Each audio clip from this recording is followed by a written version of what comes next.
Welcome to this latest edition of the Real Deal podcast. I'm your host, Ril Gerald Quinn, recording this on a Tuesday as we try to navigate through this winter storm Fern, which I didn't know that winter storms had names. This is the first in my lifetime that a winter storm had a name. I can't remember. I mean, 2010 it was called Snowmageddon, but that was just I guess that wasn't the name of that was just a adjective used to describe it or whatever, what have you. But that wasn't the title. But we try to hope everybody out there is being safe. It is extremely, especially if you're in the DMV, just extremely cold, just freezing. It's not even about the snow; it's just about how cold it is, which tells us that this snow is not going anywhere anytime soon. But we move on. We're going to be shifting with no real football until until the Super Bowl in a couple of weeks. Well, we're going to start to get into some NBA, more NBA and college basketball. Should be a lot of things going on, especially with these freshmen at the top of the NBA draft who are all on very good teams. And could do some damage in the NCAA tournament, especially if Peterson's healthy. You saw last night BYU almost took out #1 Arizona, Dabanska, who would probably be my #1 pick. Um, Almost take out the undefeated Arizona, who is absolutely has a loaded team this year. But we have plenty of time to get to that. We start with the game of the week. The Seattle Seahawks are going back to the Super Bowl for the fourth time in their history, with a just a dramatic 31-27 win, hard fought win over the Los Angeles Rams. This was a tremendous game, especially in the third quarter, where you had 28 points scored. Both quarterbacks played at a extremely high level. No, between the two of them, I think 6 touchdowns, no turnovers between two quarterbacks. So they both played great. Sam Darnold got a lot of people off his back, at least for until the Super Bowl. If he crashes out in the Super Bowl, then people will be right back on his back. But getting to the Super Bowl is a major thing, major deal for a Sam Darnold. Sam Darnold is the story of this to me because this guy was left for dead, rightfully so. Has been on a bunch of teams. The Jets, Carolina, San Francisco, um, and no one, including myself, no one saw this coming. He's now going back to back years, 14 wins. He leaves Minnesota. They fall apart, don't make the playoffs. He gets on a Seattle team that was a very good team last year. They had some of the pieces, a lot of pieces. They had pieces, some good pieces from last year's with the running game, with the running game with Jackson with JS in. So they were not Seattle was not that far away, to be honest with you. But Darnold.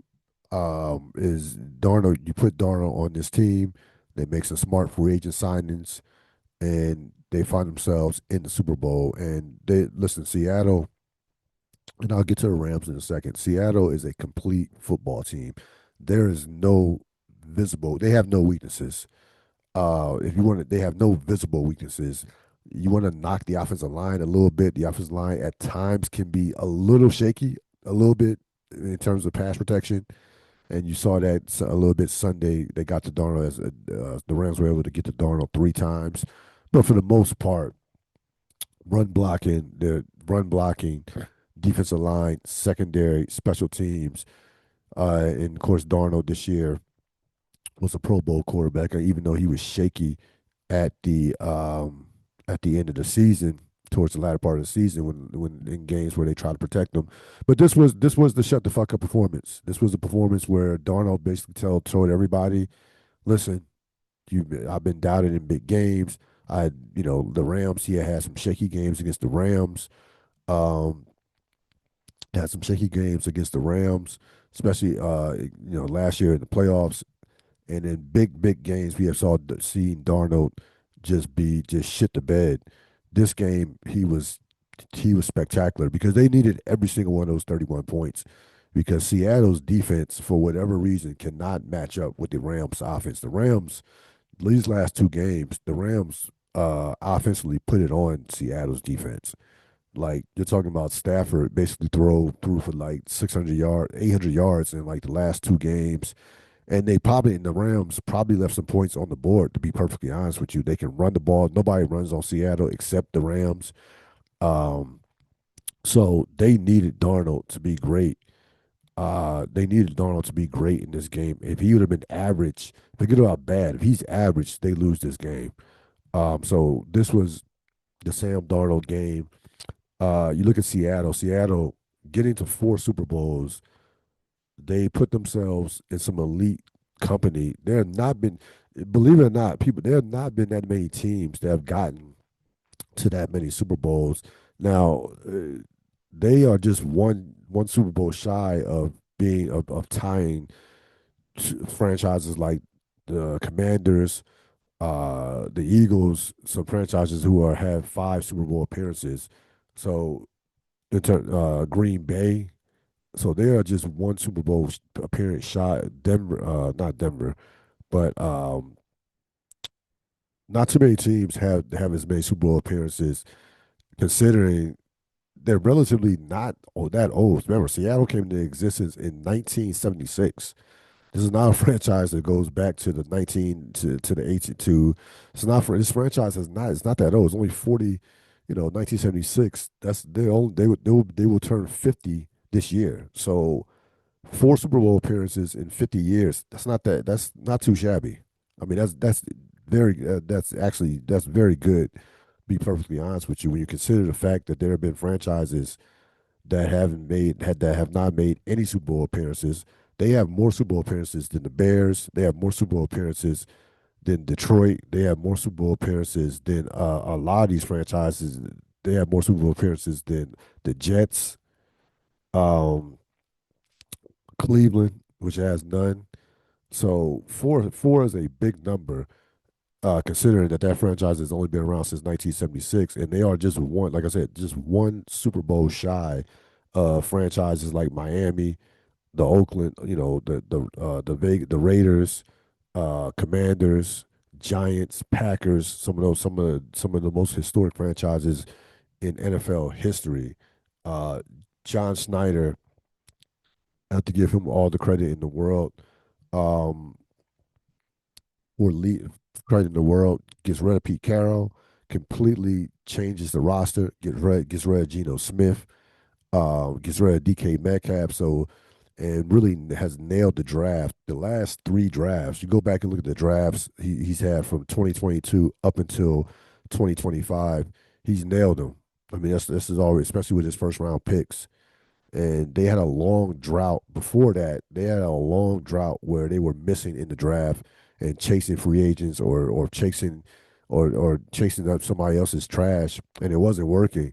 But he has absolutely nailed the draft, and he nailed the offseason, signing Sam Darnold to what now looks like a bargain with that 3 year, $100 million contract, signing getting Demarcus Lawrence, and picking up Cooper Cup. Cooper Cup, who made some big plays, big catches in that particular game. So this is right now is one of the more well run franchises. When we talk having conversations about top franchises in the National Football League, you have to put Seattle in that mix right now because Schneider is as good as it gets right now at the general manager, president of operations at that position. To be perfectly honest with you, they will go into the game as the favorites. For the last number I saw was 4.5 over New England. We'll talk more about that later on. But again, Seattle had to play well to win this game because the Rams, like I said, the Rams were very comfortable, extremely comfortable playing against Seattle's defense. They forced it. Seattle had to put up points in this game, and that's what a great team does. They can beat you in more ways than one. I saw Seattle this year win games 13-3. They win games 20-12. And we saw them, win games. They beat the Rams 39. What was it? 39-38. Last time they played them, in which we can make a case was probably the game of the year. I would say right now, considering what transpired on Sunday, it was the game of the year. So you got to give them a lot of credit in terms of getting to the Super Bowl, getting to the Super Bowl for a fourth time. Every year they've had a home field advantage. 2005, 13, 14, 13, 14, and now 25, they've gotten to the Super Bowl. So when they've had a championship caliber team, they have made it count as far as getting to the Super Bowl. We'll see in a couple of weeks whether or not they can even up their record and erase the memory of one of the more infamous Super Bowl offensive calls with the interception on the 1 yard line, the Malcolm Butler interception. As far as the Rams goes, this is a devastating loss for that franchise. Um, you have a quarterback. You just wasted a year where you have a quarterback who probably is going to be MVP. Was first team All Pro. Played at a level where when your quarterback plays that well in a big game, you should absolutely win the game. Like you should absolutely win the game when your quarterback plays that well. And Stafford was great in the game.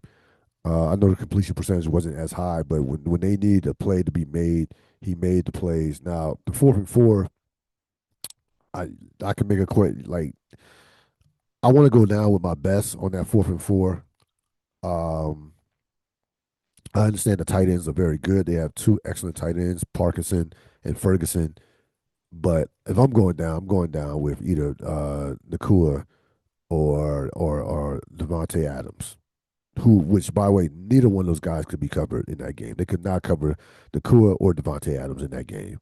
So if I'm going to go down, I don't care if it's an interception, I don't care if it's an incomplete pass. I'm going down with my best. But this loss for the Rams, I mean, everything was right there in front. It was right there for the Rams. I thought this was a favor. I liked the Rams coming into this game. I thought it was a favorable matchup. I watched what the Rams did to Seattle's defense the last game in Seattle, by the way, and this was basically similar. I mean, they basically torched their defense once again, especially in that third quarter. And again, the Rams got done in with again by their special teams. I mean, the first time he fumbled the ball, I would have took him out the game. I'm sorry. The first in a game of this magnitude, first of all, you gotta give Dickerson, the punter from Seattle, all the credit in the world. That was a perfect punt, and really that he kicked the ball into outer space. So that was a great punt, number one. And then again, we talked about how great Seattle special teams is. They have an all-pro punter in Dickerson, and a great kicker in Myers, and Jason Myers. But that guy, when he drops the ball the first time, the previous punt, he has to go. This game is too big. He clearly was shook by that previous drop that he got. That he was lucky to bounce right back into his chest. So I would have had him out at that point. I would have had I'll just give me. I'm not looking for a return. Just give me somebody that can catch the fucking ball. That because you think about it, the game, Seattle, the Rams get a stop at the beginning of the half. You're only down at that point. I believe you're only down at that point 17. Yeah, they were down 17-13, and that led towards them being down by 11 and really playing from behind the eight ball for the rest of the game. Even though they had a chance to take the lead late in the fourth quarter, that was I think probably the biggest play in the game. Maybe that along with just inexplicable taunting penalty by Woolen when on the fourth down when Seattle would have got the ball back at when Seattle would have got the ball back being up 11 and allowed that gave basically gave the Rams a lifeline. It looked like the Rams were about to get knocked out of the game, and he just does some dumb shit. Took his mouthpiece out so he could be heard. And that Seattle scored a touchdown. No, excuse me, the Rams scored a touchdown. A play later with the Puka touchdown catch. So this was a game again. The Rams will be kicking themselves the entire offseason losing this game. Listen, you don't know how many more years Stafford will play in general, let alone play at this level. Um, this was a year where you know you again no Mahomes. Philadelphia is down a peg. The Rams had a lot of things in their favor. The 49ers were down a peg. Rams had a lot of things in their favor going to win the Super Bowl, and I mean, we could. I walked away from that game probably thinking that they're probably a little bit better than Seattle. I know that's hard to say considering that Seattle has no weaknesses, no visible weaknesses in terms of special teams, and the Rams special teams is horrible. But I'm telling you right now, Seattle, if Seattle goes on to win the Super Bowl, they will think that you'll probably hear some of those players say that the Rams were the best team that they faced all season long. More probably if they go on to win the Super Bowl. Um, as far as the instant replay, so if you are Sean McVay, there was a 3rd and 8 where Cooper Cup makes a catch. He doesn't. First of all, he does not. He did not finish the process of catching of the pass when he hit the ground. Did not absolutely did not finish the process. That should not have been a catch. But let's put that aside for a second. Sean McVay was apparently told that he shouldn't challenge that. So he doesn't challenge it, but he ends up wasting a timeout. If I'm Sean McVay, I would have challenged not so much the catch. I would have challenged the spot. Like you can challenge the spot. You can't challenge down by contact. That can't be challenged. That cannot be challenged. I understand that. And the refs probably told him you can't challenge it down by contact. But if you're Sean McVay, you have to challenge the spot. And first of all, like McVay should have immediately threw the challenge flag out. Immediately he should have thrown it out. It took way too long for them to determine whether or not we want to challenge the play. So what McVay is thinking is, I can't lose both my timeouts because I've already used a timeout to have them look at it again. They didn't look at it again because they were outside of the 2 minutes. It was like about three minutes and some change left. I don't know if I got the exact amount of time, but a little over 3 minutes outside the 2 minutes where things are a lot of close plays are reviewed. So uh, if you're McVay, just challenge. Don't call timeout. Just use one timeout to challenge. I understand. Like if you use both, if you lose both timeouts, you have no timeouts left. So I understand that thinking, but that is such a big play in the game. You have to have your peoples have to be ready to tell you whether or not to challenge that. That's number one. And number two, you have to have that challenge flag ready. Don't he ended up wasting a timeout anyway and was left he was left with only one timeout for the rest of the game. So some bad mismanagement, game situation mismanagement by McVay, who I consider is a legit top three, top five, probably top three coach in the league. There's some that will argue he's the best coach in the league. He's up there, but some bad in-game management from that standpoint, and I will say a horrible job by the officials by not ruling that a incomplete pass. That he did not. Cooper Cup did not finish the process of the catch.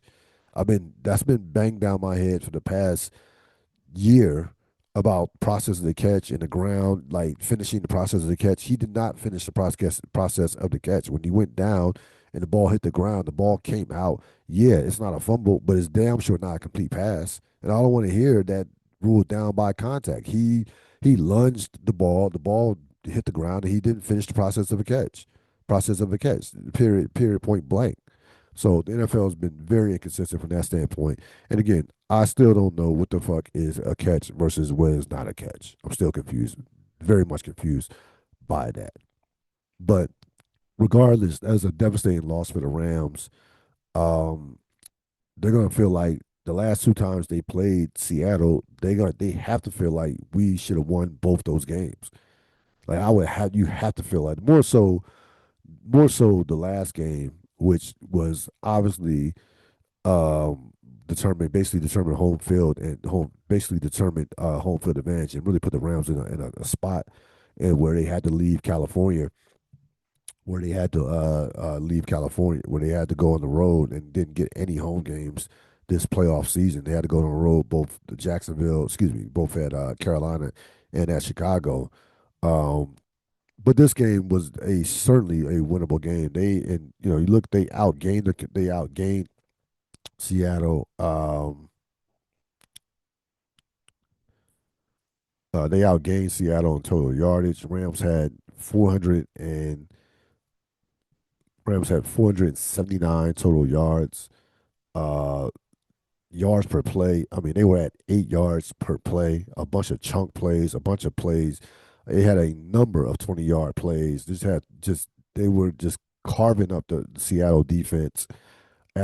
Stafford averaged 10 yards per pass. Both quarterbacks were phenomenal. I mean, Stafford was at like 10 yards per pass. Darnold was at 8 yards per pass. Uh, Stafford only got sacked once. Um,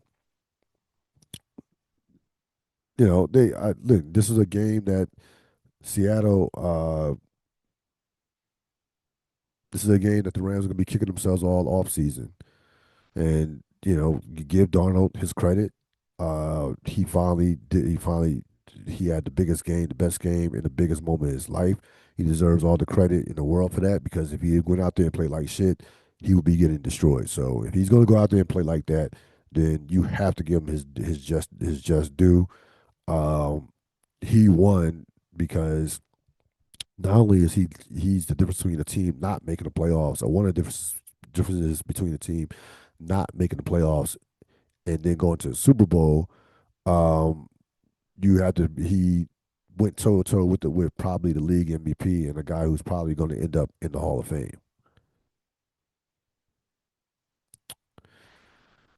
Talk about so we had a very interesting opening game with the AFC Championship. New England returns to the Super Bowl for the first time since the 2018 season. Their 12th time, which is a record, of course.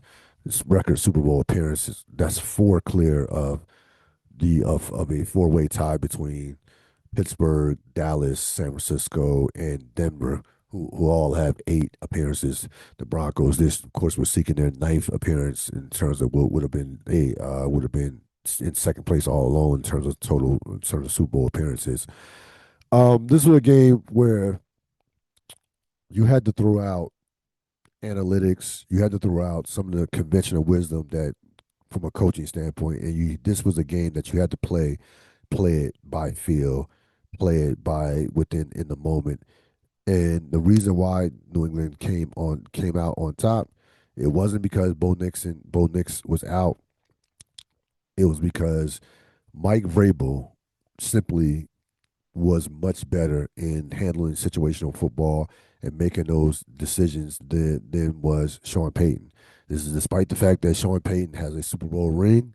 This is despite the fact that Sean Payton is touted as this offensive guru and genius. Just listen. I respect Sean Payton. I mean, look, the guy won the championship in New Orleans. He got robbed. He should have went to one in 2018 with the whole not pass interference. We understand that he got from that standpoint. New Orleans has not recovered since he left there. So, let's be Peyton is a tremendous coach, and he's done an excellent job these 2 years with the Denver Broncos. But you're up 7-0. You should absolutely know that bad weather is coming. You have a backup quarterback who hasn't taken a snap in 2 years. Okay, a regular season snap in 2 years. You have a situation where your defense is playing great, and you decide to get cute and go for it instead of doing what taking the points and going up 10-0. And I'm telling you right now, the way New England had 2 good drives, two. That's it. They had 2 good drives the entire game. The way Denver's defense was playing that game, I mean, Drake May didn't crack 100 yards passing. He had 86 yards passing. But what he did do is he did not turn over the ball. Number one, and number two, he had some big time scrambles. One of his scrambles set up the eventual game winning field goal. So Sean Payton making that decision inevitably cost Denver the football game. Period. Point blank. That one decision cost Denver the football game. A lot of people were down on this game. I was not. I thought it was a phenomenally played defensive game. It was a great. There was some great defense on both sides. Both sides. Both sides. So in the offense, I chalked up to number one, a backup quarterback, and number two, some just horrible weather. It was so hard. The weather was the weather. I mean, guys couldn't. The kickers were struggling. One kick, of course, got blocked. That turned out, of course, to be a big play in the game. That would have been a game tie-in. A game would have been tied at 10. I can't it would I can't. It wasn't like listen. This wasn't like Houston, New England, where you had about a million turnovers. I mean, there were two turnovers in this game, um, and both of them by Jason Stidham, by a backup quarterback, the guy who's been a career backup quarterback. So that was not a surprise. I expect him to have at least one to have at least one. Denver absolutely could have won this game, but Sean Payton tried to be a hero. I mean, Sean Payton clearly tried to play, tried to be a hero, tried to outthink him. Really was too smart for his own good. Sometimes you gotta be conservative. I mean, sometimes it's okay to be conservative. Mike Vrabel in that second half was like, "Yo, we're gonna run this ball. We're only gonna pass when we absolutely have to." There was a stretch where there was a drive where I think they ran the ball like man ran the ball like 8 straight times. To be honest with you, like they ran like matter of fact, when you look at the total stats, the final stats, right in this game, New England in this game, New England runs the ball 38 times, right? New England had 38 times out of how many plays, out of 64 plays. So 38 rushes, 141 yards. The Broncos, 24 rushing attempts, 24 rushing attempts, 31 passes with your backup quarterback. This is just, and again, this is Sean Payton. This is all Sean Payton. So that's just absolutely inexcusable. It has zero excuse to put that much of a load and put that much pressure on a backup quarterback in a conference championship game. And Stidham, listen, to Stidham's credit, he made a couple good throws. He played his best football in the first half. He was not going to do anything in the weather. He could not function. Absolutely couldn't function in the weather. He does not have that just does not have that type of arm, and that's where you need to lean on Peyton and the running game and the defense. Period. Point blank. Stidham had his best, played his best really in the first, probably in that first quarter. He made some good throws, had the touchdown pass, had the 54-yard completion to Mims that set up the touchdown, and that was basically it. And that, to be honest with you, had if Peyton would have kicked the field goal, that's that's probably all they would have needed be perfectly honest with you. Now the Stidham, the play that set up the New England touchdown, only touchdown was inexcusable by him. I don't know on that play what he was trying to accomplish, throwing the ball backwards. It should have been ruled a touchdown. The officiating official screwed that up and called the play dead and called the play dead and gave and New England ended up scoring anyway as they got the ball back on like the 10 or 12 yard line, something like that, and scored on a Drake May run. But that was just all. Again, you can't make that play in a conference championship game. I just take the sack, punt the ball, and let your defense do what it does. Because again, Denver's defense was Denver defensively played probably the best game they've played in about a month, maybe about 2 months to be perfectly honest with you. Um, Stark contrast of the game that they played in Buffalo, not in Buffalo, but against Buffalo last week, where Buffalo just went up and down the field against them. But this was on to me. This was all on Sean Payton. Mike Vrabel was great with the situational, the play where even before the half, setting up the field goal where he calls a timeout with Drake May sliding, and Drake May slid, gave himself up purposely just in time so Vrabel can call the timeout with 1 second left. So just you could tell, learn from Belichick. Just great situational coaching by Vrabel. He played to his strength in the second half. He didn't feel like this team could score on us. They did not score. Matter of fact, didn't score outside the first quarter. I'm gonna run the ball, play to my defense. New England's defense has been spectacular in these playoffs. They've only given up, I believe, 26 points in 3 games now. So and again, they've played against some bad offenses. We gotta be real about that. Like the Charger offense is not Charger offense is compromised with their tackles being out. We know Houston's offense was compromised with no Nico Collins, and then with C.J. Stroud playing the way he played, and of course Denver with no backup with their backup quarterback. So they played against some.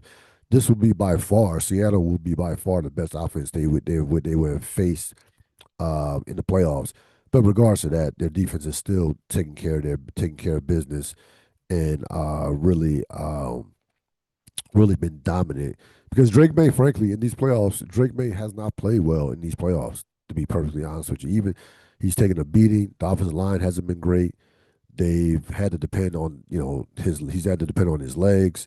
He's made a couple throws here and there, but he really has not played a complete game in any of these in any of these playoff games. Now, this game I give him credit because the most important thing in this game is not to lose the game with doing something stupid like trying to throw the ball, running 10 yards backwards and 10 yards backwards like like Stidham did, or throwing a interception or having a bad interception. So he gets credit for not turning over the ball in this particular game. Forget about the stats. He had a touchdown run, and he of course had the last play that ran out was able to run out the clock with the scramble that allowed them allowed them to go to victory formation and run out the clock. So he gets credit for that. Um, but again, Denver absolutely. I don't think Denver is sicker than the Rams are because the Rams had their full complement of players. Denver did not. But that was certainly a winnable game, more than winnable game for the Broncos if Sean Payton had made some better decisions. They get rid of their offensive coordinator. Okay, the Denver did today, so they're looking for a new offensive coordinator. Of course, the Eagles are also looking for a new offensive coordinator as well. They still haven't hired a new offense. They still haven't hired their replacement. They still haven't filled that position. Um, as far as the Super Bowl goes, I know that before the season, this is considered to be the most unlikely Super Bowl possibly of all time. Both these teams were 60-1, had 61 odds to make the Super Bowl. No one we thought that New England would be an improved team. Um, I thought they would make the playoffs, a fringe playoff team with the weak schedule and with Vrabel coming in and having Drake May, who actually played well last year. But there's no one remotely had thought that New England had a chance to make the Super Bowl in a conference with Patrick Mahomes and Lamar Jackson and Josh Allen and even Joe Burrow. I mean, there was some Cincinnati talk before the season as them possibly having a chance to get back to a Super Bowl or to at least at worst a conference championship. And you look at Seattle again. Seattle won 10 games last year, but did not make the playoffs because of how great the NFC North was last year, making with getting 3 teams out the playoffs into the playoffs. Coming into this year, everybody was talking about Philadelphia and the Rams, and to a lesser extent, Detroit and Green Bay. Seattle was kind of like we'll see with the Sam Darnold. We'll see how it goes. But they really early on didn't take long for them to establish themselves as legit contenders. Once we saw that Sam Darnold was playing the type of football that he was playing, and how great they were, just how balanced they are as a football team. Both these teams are extremely balanced football teams. Both these teams are like these teams coaching, um, situational play, running the football, physical football, excellent 2 top defenses, They both are not that great on the offensive line, though they can run the ball. The pass protection probably is their weakest. Both of them probably are in terms of line play have are weak in terms of pass protection. Seattle has some of the best special teams in the league. New England has a great returner, punt returner in Jones, but can be suspect with some of their coverage. But good field goal kickers, both of them. These are two balanced football teams, and eh, both these teams have been able to win without their quarterback playing their best in the playoffs. Period. Point blank. Like Darnold wasn't great against San Francisco. It didn't matter. Their defense and special teams dominated. Uh, May hasn't been great throughout the course of the playoffs. It hasn't mattered. Their defense has dominated. Has dominated. So this is where you're at in the NFL right now. You have to have a complete football operation. It's no longer let's count on Mahomes to carry us. Let's count on Josh Allen to carry us. Let's count on Lamar Jackson to carry us. Even a team like the Rams, who still had a very good defense for the most part. I know the secondary is suspect. They have an MVP caliber quarterback, a top offense, and they can't get to the Super Bowl because their special teams are stunk up the place. So that's where we're at in the NFL right now. You have to have balance all around the board. All around the board, you have to have, and you can't be afraid to take risks. I mean, John Schneider on Sam Darnold, that was a risk. That was absolutely a risk, and now because Darnold's on a great contract, he's a lot. He now has the ability to put together a great roster that complements that is complementary that complements each other offensively and defensively. Like they run the ball, get a lead, and they have rushers that can get to your quarterback.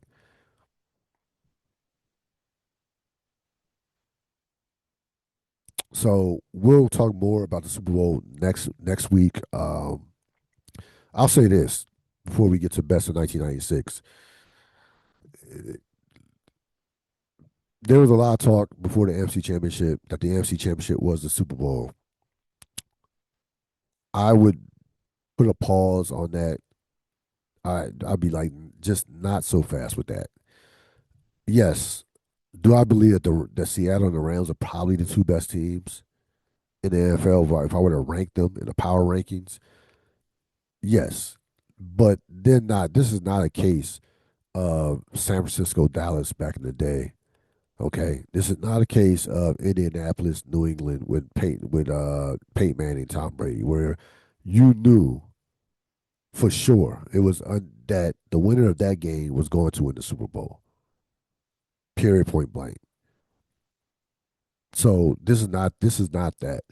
New England absolutely can win this game. Can win that game. It would not be a big upset if New England won that game. I'm telling you right now. Look, you don't believe me? Look at Vegas. Vegas 4.5 point favorite. That's not a big favorite considering that Seattle, in terms of analytics wise and all these other metrics, Seattle is one of the more dominant teams that we've seen going to the Super Bowl in the last decade.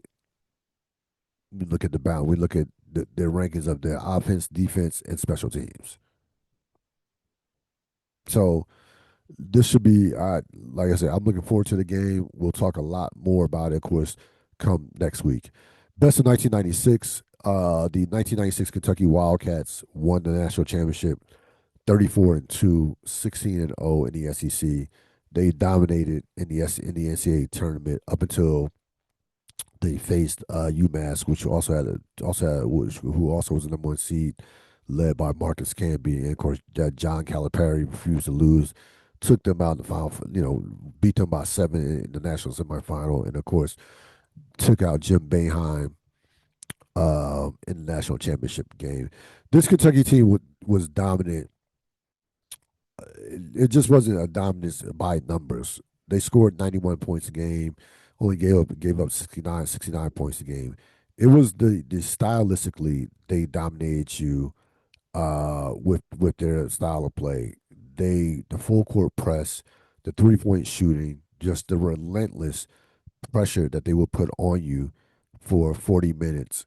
Um, it was kind of like Arkansas, but with better players. And you look at they had a bunch of NBA talent on this team. They have a run from 95 to 99, right? This is how dominant this team was. So 95, Tony Delk, Derek Anderson are on that team. Um, Mercer wasn't on that team. Uh, so yeah, Tony Delk and Derek Anderson on that team. They lose to North Carolina in the Elite Eight. To a North Carolina team led by Stackhouse and Rasheed Wallace. Also had Donald Williams on that team. It was a very good North Carolina team. One of the better North Carolina teams that didn't win it all, to be honest with you. Um, 96 they win it. Of course they win the whole thing. 97 they lose to Arizona in the national semifinal. Excuse me, in the national championship in overtime, having with no Derek Anderson. With no Derek Anderson.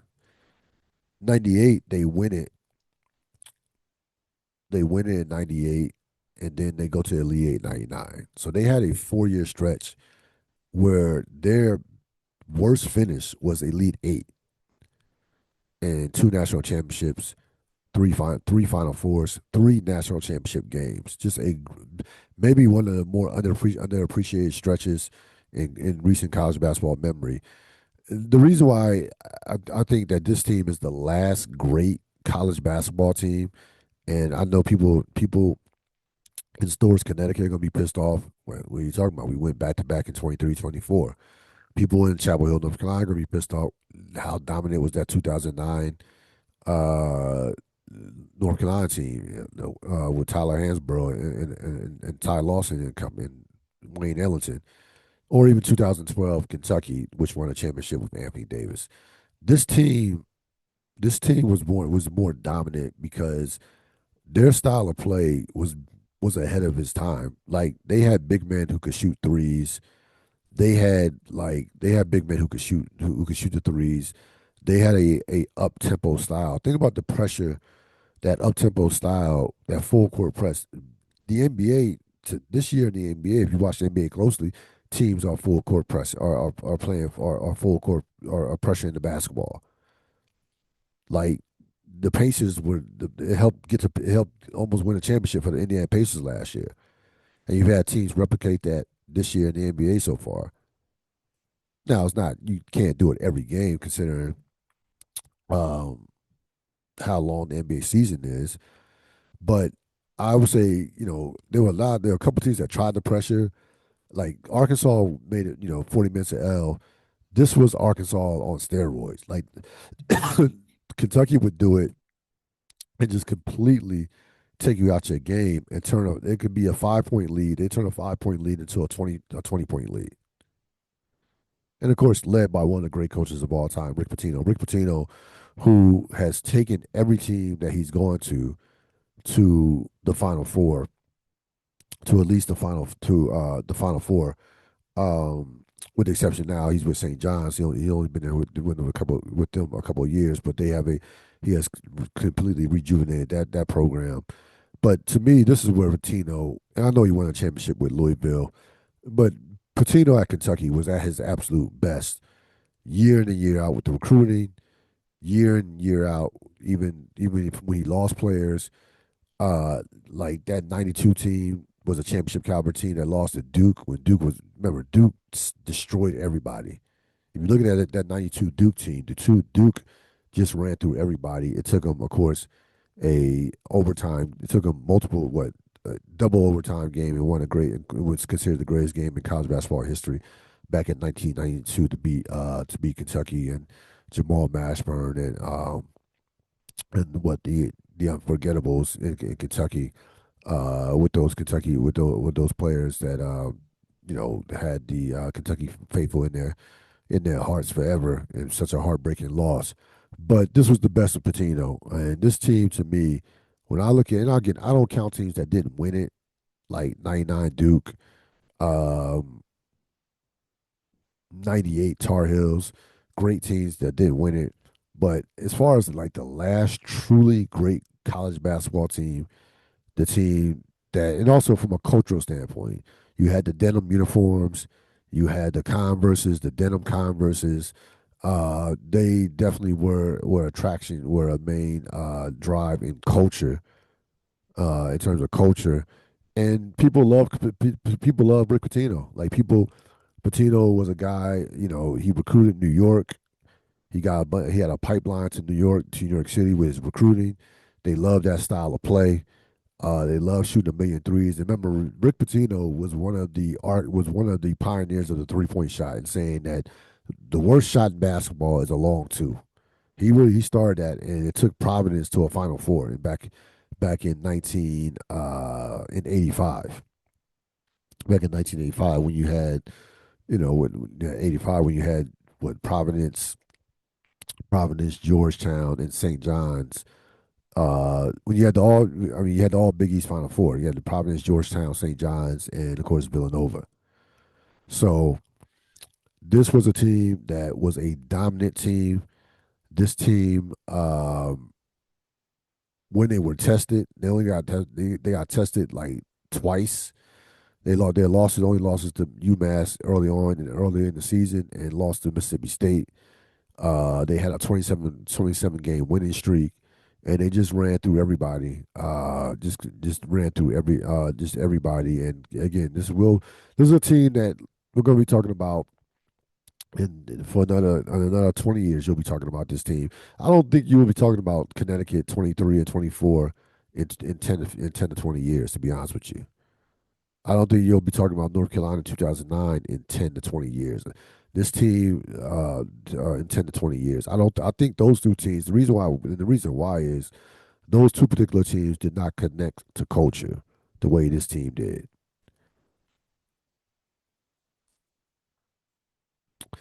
Before I let you go, a couple of NFL coaching hirings of note in Buffalo and Pittsburgh. Begin with the Pittsburgh hire. Pittsburgh comes in, gets Mike McCarthy. We know McCarthy's record: won over 60% of his games. He won a Super Bowl in Green Bay. Uh, had 3 straight years of 12 wins in Dallas. But this was, to me, he's a Pittsburgh native. This to me was a safe and very, very conservative hire for Pittsburgh. If you remember, Pittsburgh's last three hires, Tomlin, Cower, and Chuck Noll, have been guys that have come out of nowhere, early 30s, and have been somewhat outside the box hirings, or somewhat controversial hires, as far as, hey, like, who's that guy? Okay, who's this? And they of course all worked out. They have what, 6 Super Bowls between them. All six responsible. Those three coaches are responsible for all 6 Super Bowls in the history of the Pittsburgh Steelers franchise. Mike McCarthy is a retread. I right now, in my sports viewing, in my sports judgment, how I'm not big on retreads anymore. Um, I do think it's possible for a coach, despite the fact that they might be Mike McCarthy. I'll be honest, I don't think Mike McCarthy's making the Hall of Fame, because I think it's just too hard in the NFL to make the Hall of Fame. Just go ask Bill Belichick, as he gets denied his first time around, which I found just hilarious. But anyway, uh, you look at Doc Rivers and John Calipari. Those are two guys that Calipari's already in the college the Basketball Hall of Fame. Doc Rivers will be in the NBA Hall of Fame, but they are on the decline as far as I'm concerned, as far as their ability to coach. I mean, Calipari won one championship at Kentucky, one, with all that NBA talent, one. Doc Rivers, with all the Hall of Famers and great players he's coached during his career, one championship. So those guys are on the. I think it is possible to be on the decline, to be on the decline as a head coach. You can be. Pete Carroll got worse as a head coach over the course of his career. So I, like I said, forget about exciting. I don't care about winning the press conference. Forget that bullshit. I don't care about that. Is the coach trending in the right direction as a coach? Like who? And by the way, who else wanted Mike McCarthy? I think Mike McCarthy had one other interview. Nobody else. If Pittsburgh doesn't hire Mike McCarthy, he doesn't have a job right now. So this was a safe hire. I don't do safe old hires. I don't believe in doing safe and old. You want to do safe and young, which is what Buffalo did with the hiring of Joe Brady. Joe Brady, who had been the offensive coordinator for I believe, the last 3 years. Um, Buffalo hires him as their coach. Now, but now Brady is only 36 years old.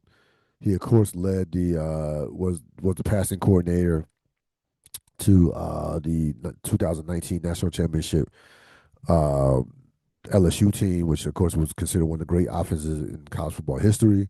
The last 2 years, Buffalo has had a top offense. He's had top 8 offenses during the course of his tenure with Buffalo. Josh Allen, of course, won MVP last year.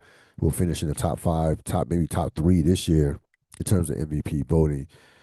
I don't doubt Josh. Excuse me. I don't doubt Joe Brady as a offensive mind. Buffalo clearly has been one of the better offenses since he took over. Here's the thing about these, these coordinators are a crapshoot. These coordinators are a crapshoot. Um, it's a safe choice. Obviously, they had to get the approval of Josh Allen. They hired in house. I certainly would rather have Joe Brady than Brian Daboll.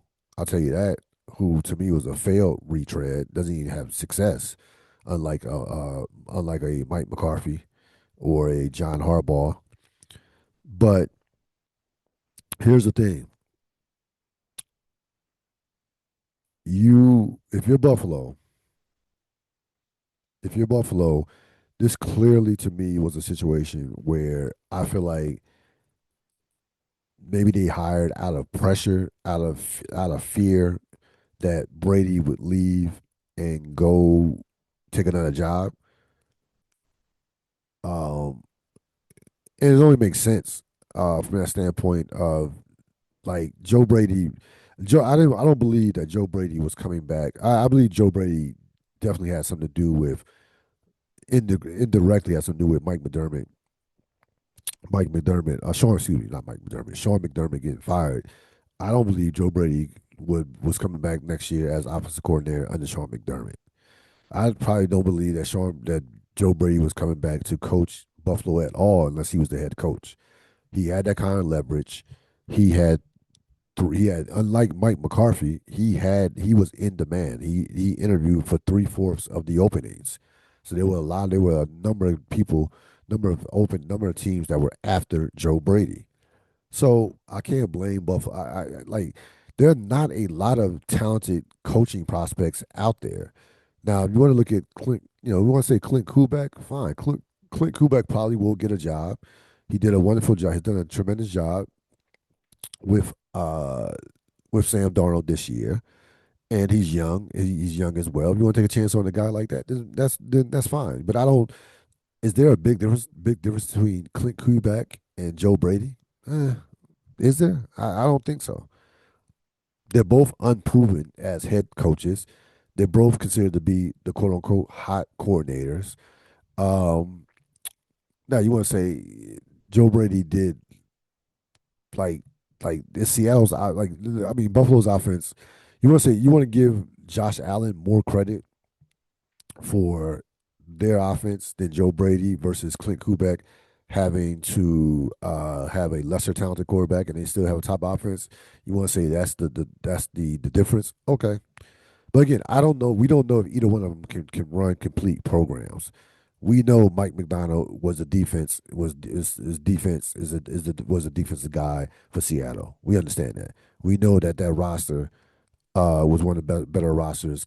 That's one of the better rosters in football put together by John Schneider, who was the executive of the year.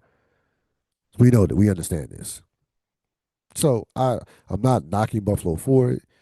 I don't get caught up in is this a home run hire? I mean, I don't, to be honest with you, I don't think that there were any home run hires in this coaching cycle. To be perfectly honest with you, who's the home run hire? Give me the home. Like, you want to call John Harbaugh? I don't even think John Harbaugh was a home run hire for Giants because I think he might be trending in the wrong direction as far as his best years might be behind him. To be perfectly honest with you, so I didn't see the home run hire in this coaching cycle. So yeah, so we'll see what happens with those two guys. Again, if I'm going to take a risk, and we're going to go conservative, I'll go conservative young versus conservative old. So I'm going to take a risk. I mean, like I'm not going conservative old. That's just not going to work. And I think it doesn't work in 2026 in today's NFL. That's going to wrap it up for this latest edition of the Real Deal podcast. I will be coming out with some more content later on this week. Stay tuned for that one. Enjoy the rest of your evening. So long.